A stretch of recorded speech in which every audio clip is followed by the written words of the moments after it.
The horizon explodes in silhouettes of steel. Dawn over the Pacific, June 15, 1944. The waters around the Marianas tremble with the distant roar of engines, thousands of them, growing like a mechanical storm. From the deck of the Japanese carrier Shokaku, Admiral Jisaburo Ozawa raises his binoculars. What he sees freezes his blood. Giants, dozens of them. Where yesterday there was empty ocean, now stand floating fortresses, each one larger than any Japanese ship, each one vomiting waves of aircraft like furious swarms. The deck of Shokaku trembles, not from bomb impacts, but from something worse, the sudden certainty that the war is already lost. "Where did they come from?" whispers an officer, voice trembling. No one answers, because no one knows. Imperial intelligence reports never predicted this. America was broken, retreating, still bleeding from Pearl Harbor. And now they've brought an armada of monsters that shouldn't exist. They were the Essex, and they didn't come alone. Welcome to the story of how America transformed steel, sweat, and pure industrial obsession into a weapon that Japanese admirals never understood, until it was too late. If you love the dark secrets behind epic battles, subscribe now, because what you're about to discover will change everything you thought you knew about World War II. The Pacific was about to burn. December 1941, the morning that changed everything. Pearl Harbor still smoldered when American naval strategists faced a brutal truth. The Imperial Japanese Navy was, at that moment, the most lethal naval force on the planet. 6 fleet carriers, veterans of dozens of battles, crews trained to perfection, pilots with thousands of flight hours. They had crushed British, Dutch, and American fleets within 3 months. From Hawaii to Singapore, the rising sun reigned absolute over the waves. The United States, by contrast, had 4 operational carriers in the Pacific, and half of them were damaged. Losses were staggering. 8 battleships sunk or disabled, hundreds of aircraft destroyed on the ground, thousands of men killed before they even knew there was a war. America seemed knocked out. Tokyo celebrated. Hitler sent congratulations. But in the dark offices of the Navy Department in Washington, men in gray suits studied spreadsheets with almost religious intensity. Numbers, tons of steel, shipyard capacity, oil reserves, available factories. They didn't see defeat. They saw possibility. Because America had something no other nation possessed. An industrial machine that once awakened never stopped. And it was about to wake with apocalyptic fury. Revenge would be built, bolt by bolt. The project was born before the war, but gained urgency after hell. 1940. In East Coast shipyards, naval engineers debated the future of maritime warfare. The era of giant battleships was dying, though few admitted it. The future would belong to aircraft carriers, mobile platforms capable of projecting air power hundreds of miles away. But existing models had critical limitations: small, too slow, carried too few aircraft. Then the revolutionary concept was born, the Essex class. These ships would be different. Larger, 27,000 tons full displacement. Faster, capable of 33 knots, speed enough to flee or hunt any threat. And lethal, each carrying up to 90 combat aircraft, an entire floating air army. The flight deck measured 872 feet, almost 3 football fields of pure operational space. Improved armor protected hangars and ammunition storage. State-of-the-art anti-aircraft systems surrounded the entire superstructure. 4 hydraulic catapults allowed launching aircraft in devastating sequence. They were flying fortresses on the sea. But there was a giant problem. Building a traditional carrier took 3 years. 3 years! America didn't have that time. Japan was conquering the Pacific now, burning islands, enslaving populations, advancing like an unstoppable tsunami. So the Americans did something that seemed impossible. They decided to reinvent naval construction itself. And that would change everything. The answer lay in the factories, in the assembly lines that had transformed America into the industrial powerhouse of the 20th century. Henry Kaiser, a construction magnate with no prior naval experience, proposed the unthinkable: apply mass production techniques from automotive manufacturing to warship construction. Modularization, prefabrication, welding instead of rivets, extreme division of labor. It was heresy to Navy traditionalists. It was genius. The shipyards of Newport News, Philadelphia, Norfolk, and Quincy were frantically expanded. New docks sprouted from the ground like mushrooms after rain. Tens of thousands of workers, men, women, young and old, flooded the docks. They worked in 24-hour shifts, 7 days a week. Welding torches never cooled. The noise of pneumatic hammers and cranes was deafening, constant, hypnotic. The keel of the first Essex, CV-9, USS Essex proper, was laid in April 1941. 12 months later, she was ready. 12 months.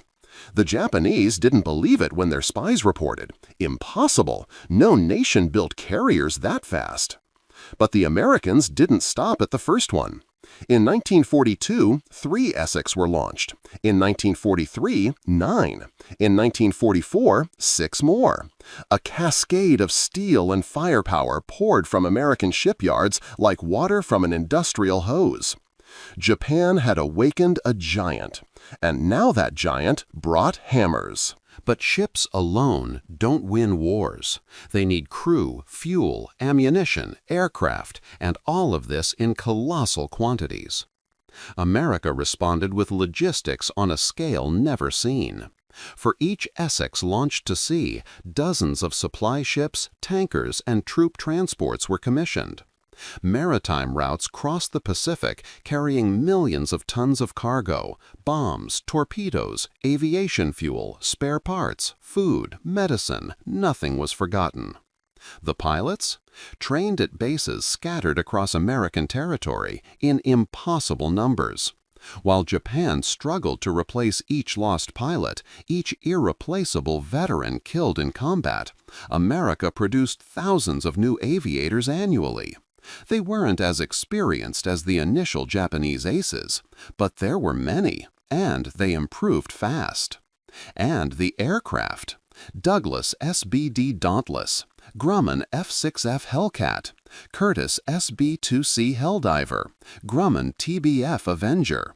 Factories churned out fighters, dive bombers, and torpedo bombers like a printer printing pages. Where Japan produced dozens per month, America produced hundreds per week. May 1943, the first Essex arrived in the Pacific. Japanese admirals heard the rumors, read the fragmented reports, but they still didn't comprehend the magnitude of what was coming. They were about to learn, in the worst possible way. The storm arrived slowly, then all at once. Late 1943, the Gilbert Islands fall, then Tarawa, a bloody battle that cost thousands of lives, but proved that even fortified Japanese atolls could be taken. The Essex were there, covering the landings, their air squadrons sweeping the skies of enemy resistance. January 1944, Operation Flintlock. The Marshalls are invaded. Now 4 Essex operate together, a concentration of power that makes the air vibrate. Kwajalein, considered impregnable, falls in 4 days. Japanese defenders fight to the last man. It doesn't matter. The waves of American aircraft are endless. Japanese admirals begin to realize something has changed. Reports arrive, fragmented, confused. Many American carriers, more than predicted. We're being outnumbered. But Tokyo dismisses it as exaggeration, fear from defeated commanders. After all, America was on its knees just 2 years ago. How did they rebuild so fast? February 1944, Operation Hailstone. Truk, the Gibraltar of the Pacific, a massively fortified Japanese naval base, is attacked by 9 American carriers. 5 of them are Essex. For 2 days, over 400 aircraft sweep the lagoon. They sink 12 warships, destroy 270 aircraft on the ground and in the air. Truk ceases to exist as an operational base. The Japanese finally understand. Something monstrous is hunting them. And it's getting stronger. June 1944. The Marianas. The final ring is set. The islands of Saipan, Tinian, and Guam were the final defense line of the Japanese Empire. From them, B-29 bombers could reach Tokyo. Losing them meant exposing the heart of Japan. The Imperial High Command knew this and prepared the trap. The Japanese mobile fleet, 9 carriers, 5 battleships, 13 cruisers, over 400 aircraft, sailed for the decisive confrontation. It was almost everything Japan still had.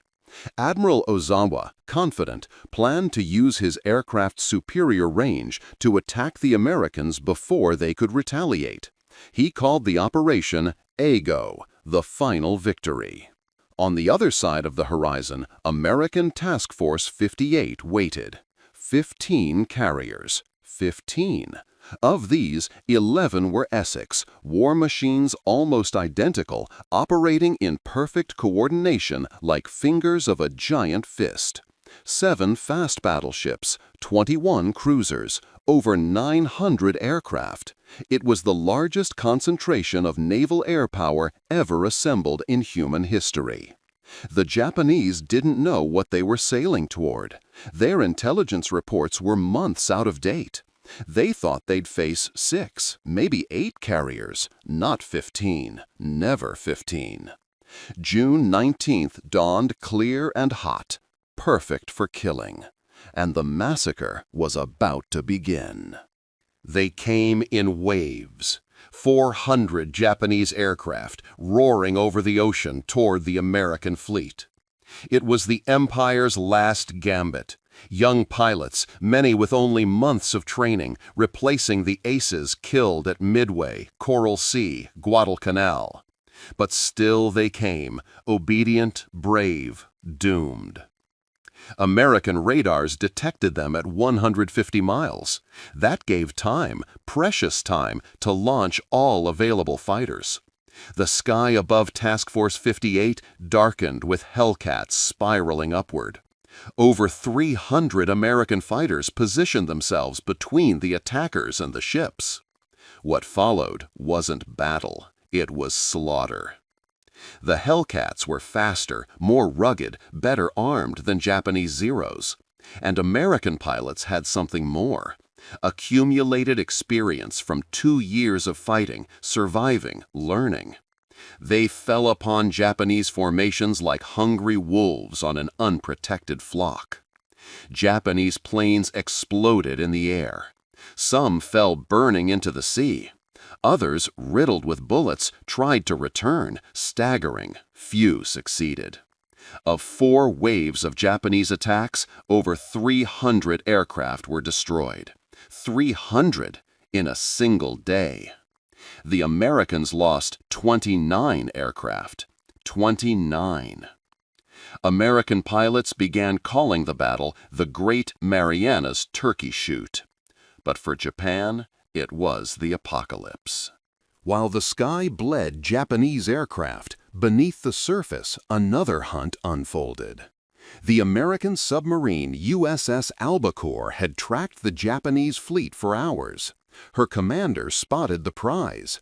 Carrier Tai-Ho, Ozawa's flagship, the most modern ship in the Japanese fleet. At 8:20 a.m., Albacore fired 6 torpedoes. One hit. Just one. It seemed minor. Tai-Ho had armored compartments, damage control systems. The crew worked frantically to contain the damage. It seemed manageable. But aviation fuel vapors began leaking, filling the closed holds. No one noticed until it was too late. At 3:32 p.m., a single spark, and Tai-Ho exploded from the inside out. A fireball consumed the entire ship in seconds. Admiral Ozawa had to be dragged by force to a cruiser, while his flagship broke in half and sank, taking 1,650 men. Hours later, another American submarine, USS Kavala, found carrier Shokaku, veteran of Pearl Harbor, of Coral Sea, of the attempted conquest of the Pacific. 3 torpedoes, fires, secondary explosions. Within minutes, Shokaku rolled over, showed her keel to the sky, and disappeared into the depths. 2 Japanese carriers, hundreds of aircraft, thousands of men, all lost in a single day. And the Essex? Untouched. Not one suffered significant damage. Japan was being dismantled. But America didn't stop, because the industrial machine didn't know how to stop. While the Japanese tried to recover from the trauma of the Marianas, more Essex arrived in the Pacific, 1 every 6 weeks on average. Each new ship brought fresh squadrons, trained pilots, tons of ammunition. It was like trying to fight the tide. No matter how many you kill, more keep coming. October 1944. Leyte Gulf, Philippines. The largest naval battle in history was about to begin. Japan threw everything it still had. 4 fleets converging simultaneously, trying to crush the American invasion of the Philippines. It was strategic desperation disguised as boldness. Among Japanese ships was the super battleship Musashi, sister of the legendary Yamato, with 18-inch guns that could destroy a city. Invincible, they said. Task Force 38, successor to 58, dispatched its Essex. 11 carriers launched wave after wave of attacks. 250 aircraft focused on Musashi for 5 hours. Dozens of torpedoes, dozens of half-ton bombs. The super battleship absorbed punishment that would sink 10 normal ships. Until it couldn't anymore. At 7:35 p.m., Musashi slowly, almost gracefully, rolled over and sank, taking over 1,000 sailors. Invincible. Until it met American mass production. The battle hadn't even truly begun. And then Japan played its last desperate card. While the Battle of Leyte Gulf raged, Admiral Ozawa, the same who survived the hell of the Marianas, led a force of 4 Japanese carriers northward. They were practically empty, almost no aircraft, no trained pilots, just hollow shells of ships that were once fearsome. But they were bait to lure the Essex away from Leyte beaches, allowing Japanese battleships to massacre unprotected landing troops. It was Plan Shogo, the Empire's last bet. And it almost worked. Admiral Bull Halsey, American commander, took the bait. He took all his Essex, all of them, heading north, hunting Ozawa's Phantom carriers. This left San Bernardino Strait unprotected. Japanese battleships crossed during the night, a death train of steel and guns straight toward American troop transports. The dawn of October 25th almost witnessed the greatest American naval catastrophe of the war. Almost. Because the Essex, though absent, had left something behind. Their smaller cousins, the escort carriers. Small, fragile, armed only with obsolete aircraft. Against battleships with 16-inch guns. It should have been massacre. Should have been. But it wasn't. And that proved something fundamental about modern warfare. The battle off Samar became legend. 6 tiny escort carriers against the most powerful battleship force Japan had. The Americans should have been annihilated in minutes. Their bombs barely scratched battleship armor. Their aerial torpedoes were in short supply. They used improvised depth charges. But they kept attacking, without stopping. Wave after wave of aircraft, even without proper weapons, dove on Japanese ships, forcing evasive maneuvers, disrupting aim, causing confusion. Exhausted pilots made fake attack runs, without ammunition, just to maintain pressure. And it worked. Miraculously, impossibly, inexplicably, it worked. Japanese commanders, traumatized by months of being hammered by the Essex, saw aircraft attacking and assumed the American main armada was nearby. Panic set in, confused orders, fatal hesitation. At 9:20 a.m., Japanese Admiral Kurita, mere miles from total victory, ordered retreat. His ships turned and fled from 6 lightly armed escort carriers. Because he wasn't fleeing from what he saw. He was fleeing from what he imagined was coming, the Essex. Those monsters that appeared from nowhere, always more numerous, always hungry, always inevitable. Even the ghosts of Essex were lethal. The psychological warfare was complete. Japan no longer fought ships, they fought fear. And fear is invincible. Meanwhile, to the north, Ozawa paid the price of the bait. The Essex found his fleet and did what they did best, systematic and lethal hunting. Waves of Hellcats, Avengers, and Helldivers covered the sky. The 4 Japanese carriers, Zoikaku, Zuiho, Chitose, Chiyoda, tried to escape. They couldn't. American aircraft pursued them like orcas chasing seals. Zoikaku, last survivor of Pearl Harbor, the ship that had attacked Honolulu that morning of infamy, absorbed 7 torpedoes and multiple bombs. She slowly rolled at 2:14 p.m., Imperial flag still flying, and sank. With her went the last living link to Japanese arrogance of 1941. One by one, the others followed. Zuiho exploded. Chitose broke in half. Chiyoda, already dead in the water, was finally sunk by American cruisers. The Imperial Japanese Navy ceased to exist as a significant combat force that day.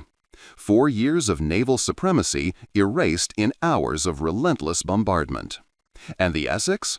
They returned to their floating bases, refueled, rearmed. 3 days later, they were operational again, ready for the next mission. Because it didn't matter how many battles they fought. There was always more ammunition, more fuel, more aircraft, more Essex. The machine didn't stop, never stopped. The following months were cleanup, brutal, methodical, inexorable. The Essex swept the Pacific. Iwo Jima fell under carrier air cover. Okinawa transformed into a killing field where Japanese kamikazes, desperate suicide pilots, threw themselves against American ships. Some Essex were hit, some burned, but none sank. Their robust construction absorbed impacts that would have broken smaller ships. And always, always more arrived. When one Essex needed repairs, 3 others took position. The rotation was infinite. In August 1945, aircraft from Essex carriers bombed Japan itself. The home islands, once untouchable, now bled under daily attacks. Factories turned to ash, cities burned. Japanese skies belonged to the Americans. Then came the atomic bombs. Hiroshima, Nagasaki, and it ended. In the end, the United States had commissioned 24 Essex-class carriers during the war. 24. Japan destroyed 0 of them. 0. Meanwhile, all Japanese carriers that participated in Pearl Harbor lay at the bottom of the Pacific. The account was paid, with compound interest. Admiral Ozawa, in his post-war diaries, wrote, We never comprehended the true scale of American production until it was too late. We fought a nation that transformed war into assembly line. How do you defeat that? You don't. You survive. If you're lucky. Japan wasn't. The Essex didn't just win battles, they rewrote the rules of modern warfare. They proved that industrial conflicts aren't decided only by courage, strategy, or superior technology. They're decided by sustained production capacity, by logistics, by national will transformed into steel, fuel, and explosives on a scale that crushes any resistance through pure mass. After the war, many Essex remained in service for decades. They were modernized, adapted for jet aircraft, sent to Vietnam, Korea. The last one, USS Lexington, was only decommissioned in 1991, 50 years after her keel was laid. Half a century of service. Half a century proving that those ships, built hastily in noisy shipyards by exhausted workers, were engineering masterpieces. Japanese admirals finally understood the lesson, but only while signing surrender on the deck of USS Missouri, under the shadow of an American fleet that filled the horizon. They understood they had fought not against a navy, but against the Industrial Revolution personified. If this story touched you, if you felt the weight of steel and blood that shaped our history, share it, so more people discover the truths time almost erased. Subscribe, comment, spread the word, because stories like this must not be forgotten. Factual integrity. All events, numbers, dates, and characters in this documentary have been verified through documented historical sources from World War II. In the silence that followed surrender, the Pacific finally breathed, and the era of supercarriers had begun forever.